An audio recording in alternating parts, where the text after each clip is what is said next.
आपलं शहर आता स्मार्ट होत आहे। मग तुम्ही कधी स्मार्ट होताय? स्मार्ट न्यूजचे यूट्यूब चॅनल सबस्क्राइब करा, स्मार्ट बना। नोटिफिकेशनसाठी बेल आयकॉनवर क्लिक करा।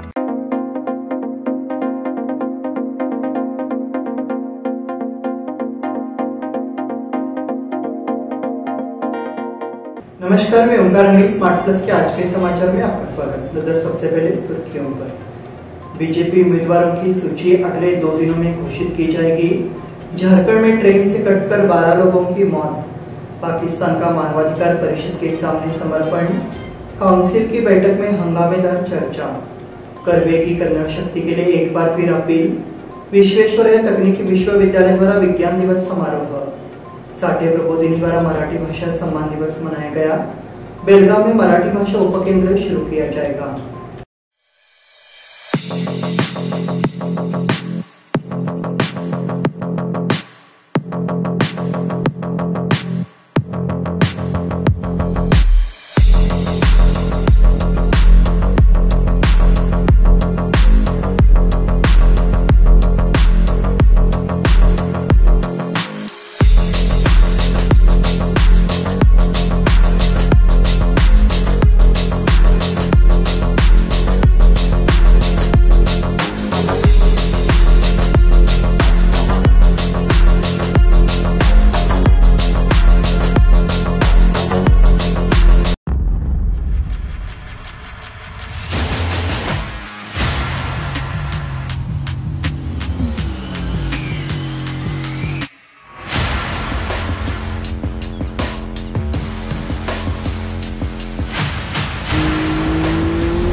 या सगळ्या ऑफर्स मध्ये बेस्ट प्राइस भेटणार याची काय गॅरंटी?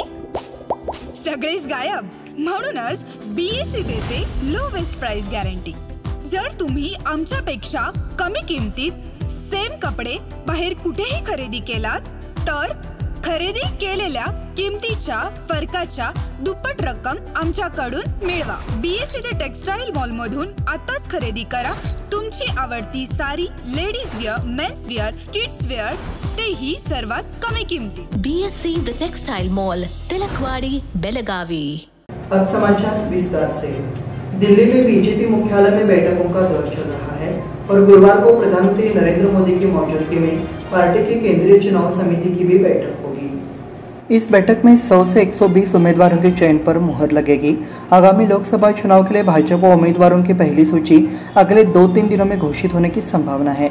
इस सूची में प्रधानमंत्री मोदी, गृह मंत्री अमित शाह, रक्षा मंत्री राजनाथ सिंह और कुछ वरिष्ठ नेता भी शामिल होंगे। ये नेता वाराणसी, गांधीनगर, लखनऊ का प्रतिनिधित्व करने वाले निर्वाचन क्षेत्रों से चुनाव लड़ेंगे। झारखंड में ट्रेन से कटकर 12 लोगों की मौत। झारखंड के जामताड़ा शहर में एक बड़ा हादसा हुआ है। जामताड़ा और विद्यासागर स्टेशनों के बीच ट्रेन ने ट्रैक पर कुछ यात्रियों को कुचल दिया है। बचाव दल को हादसे में मारे गए 2 लोगों के शव मिले हैं। अंधेरा होने के कारण कितने लोग ट्रेन की चपेट में आ गए, इस हादसे के बारे में मिली जानकारी के मुताबिक बेंगलुरु यशवंतपुर एक्सप्रेस ट्रेन नीचे की ओर जा रही थी। उसी वक्त ट्रेन के किनारे से फेंकी गई गंदगी ऊपर की ओर उड़ रही थी। धूल और मिट्टी उड़ रही थी तो उस ट्रेन में सवार यात्रियों को लगा कि ट्रेन में आग लग गई और धुआं निकल रहा है, इसलिए कुछ यात्री ट्रेन की चेन खींचकर बाहर कूद गए। उनकी मौत हो गई। पाकिस्तान का मानवाधिकार परिषद के सामने समर्पण। जम्मू कश्मीर के साथ साथ लद्दाख भी भारत का अभिन्न अंग है और वहाँ क्या उपाय लागू किए जाने चाहिए, यह हमारा आंतरिक मामला है। बुधवार को संयुक्त राष्ट्र की 55वीं मानवाधिकार परिषद में भारत ने कड़ा रुख रखते हुए कहा कि जिनके हाथ खून से रंगे हो, भारत उनकी बातों पर ध्यान नहीं देता।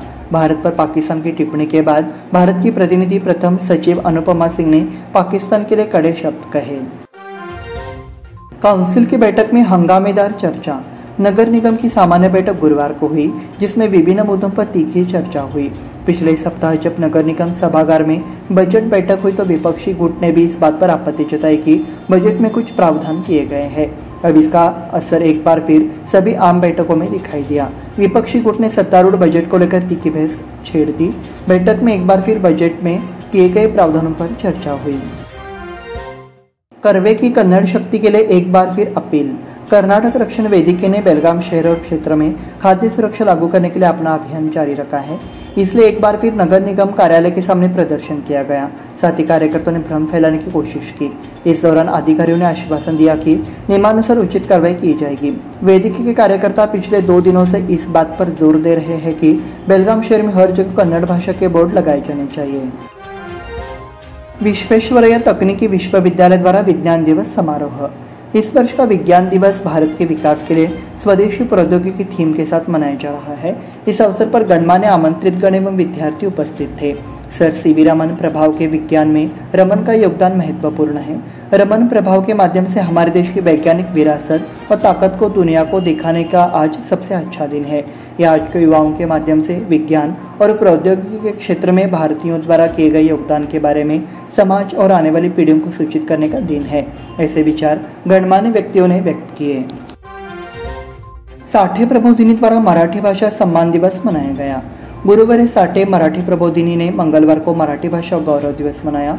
उस समय मुख्य अतिथि के रूप में कोल्हापुर की बाल शिक्षा विशेषज्ञ सुचिता पडलकर उपस्थित थी। कार्यक्रम की अध्यक्षता प्रबोधिनी के अध्यक्ष जयंत नार्वेकर ने की। बेलगाम में मराठी भाषा उपकेंद्र शुरू किया जाएगा। महाराष्ट्र सरकार ने बेलगाम में एक मराठी भाषा उपकेंद्र की स्थापना शुरू करने का निर्णय लिया है। बताया गया है कि उपकेंद्र शुरू करने के लिए आवश्यक धनराशि जल्द ही उपलब्ध कराई जाएगी। इस बार महाराष्ट्र का अंतरिम बजट मंगलवार को पेश किया गया। इस बुलेटिन में वक्त हो गया छोटे से ब्रेक का। देखते रहिए स्मार्ट प्लस।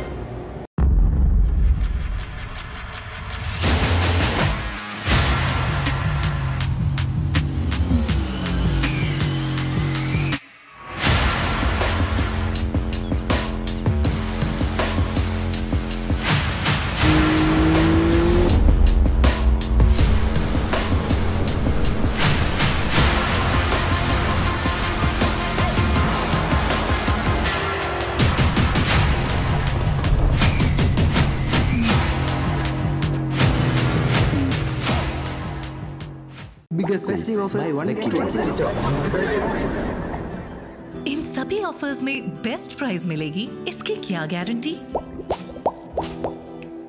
सब गायब। इसीलिए बीएससी देता है लोएस्ट प्राइस गारंटी। अगर आप हमसे कम दाम में सेम कपड़ा कहीं और से खरीदते हैं तो खरीदी हुई कीमत के फर्क की दुगनी धनराशि हमसे पाइए। बीएससी द टेक्सटाइल मॉल से खरीदिए अपनी पसंदीदा sari, ladies wear, men's wear, kids where और यहाँ तक की होम फर्निशिंग भी, और वो भी सबसे कम कीमत में। BSC the textile mall, Tilakwadi, Belagavi.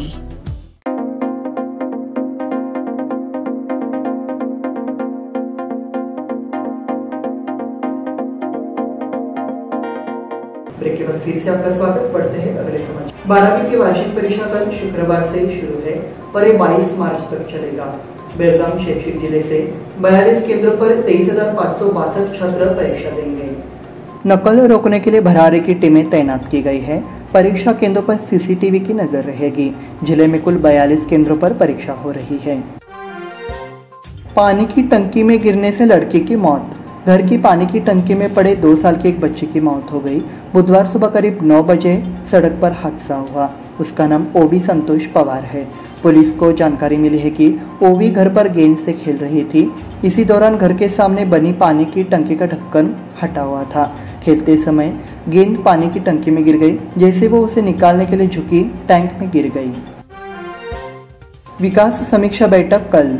जिले में विभिन्न विकास कार्यों की समीक्षा के लिए त्रैमासिक विकास समीक्षा बैठक शुक्रवार को होगी। इसका आयोजन 1 तारीख को सुबह 11 बजे सुवर्ण सौध के कॉन्फ्रेंस हॉल में किया गया। जिला पंचायत मुख्य कार्यपालन अधिकारी राहुल शिंदे ने जानकारी दी है। वैभव लोकुर को पुरस्कार देने की घोषणा की गई। सावित्रीबाई फुले पुणे विश्वविद्यालय द्वारा दिए गए नाट्याचार्य केपी खाडिलकर पुरस्कार ये ललित कला केंद्र में शोध कर रहे बेलगाम के छात्र वैभव लोकुर को नियुक्ति की घोषणा की गई है। इस पुरस्कार के लिए उन्हें हर जगह बधाई दी जा रही है। गोवा हाईवे मरम्मत के लिए ऑटोमोबाइल मर्चेंट्स एसोसिएशन का बयान। केंद्रीय सड़क परिवहन एवं राजमार्ग मंत्री नितिन गडकरी ने मांग की है कि बेलगाम से गोवा तक सड़क की तुरंत मरम्मत की जाए। ऑटोमोबाइल मर्चेंट्स एसोसिएशन के अध्यक्ष शरद पाटिल ने मंत्री गडकरी को बयान सौंपा। मंत्री को सड़क की खराब स्थिति से भी अवगत कराया गया। रोटरी ई क्लब द्वारा गणमान्य व्यक्तियों का सम्मान। रोटरी ई क्लब ने समाज में विभिन्न व्यवसायों में काम करने वाले लोगों को सम्मानित किया। गणमान्य व्यक्तियों को पूर्व रोटरी गवर्नर आनंद कुलकर्णी ने सम्मानित किया। उद्यमी रूपा बदन, कंप्यूटर इंजीनियर संदीप तेंदुलकर और मूर्तिकार मनोहर पाटिल को सम्मानित किया गया। पोलियो फंड में योगदान देने के लिए सचिन पटेल और संदीप तेंदुलकर को प्रमाण पत्र देकर सम्मानित किया गया। सुभाष फोटोज द्वारा महिलाओं के लिए फोटोग्राफी प्रतियोगिता। सुभाष फोटो स्वर्ण जयंती वर्ष और अंतर्राष्ट्रीय महिला दिवस के अवसर पर महिलाओं के लिए फोटोग्राफी प्रतियोगिता आयोजित की जाएगी। 1 मार्च से 6 मार्च के बीच मोबाइल या कैमरे से संबंधित फोटोग्राफी करनी चाहिए। फोटो की थीम एक महिला की ताकत, कठिनाई और खुशी पर आधारित है। इसी के साथ स्मार्ट प्लस के आज के समाचार समाप्त हुए। धन्यवाद।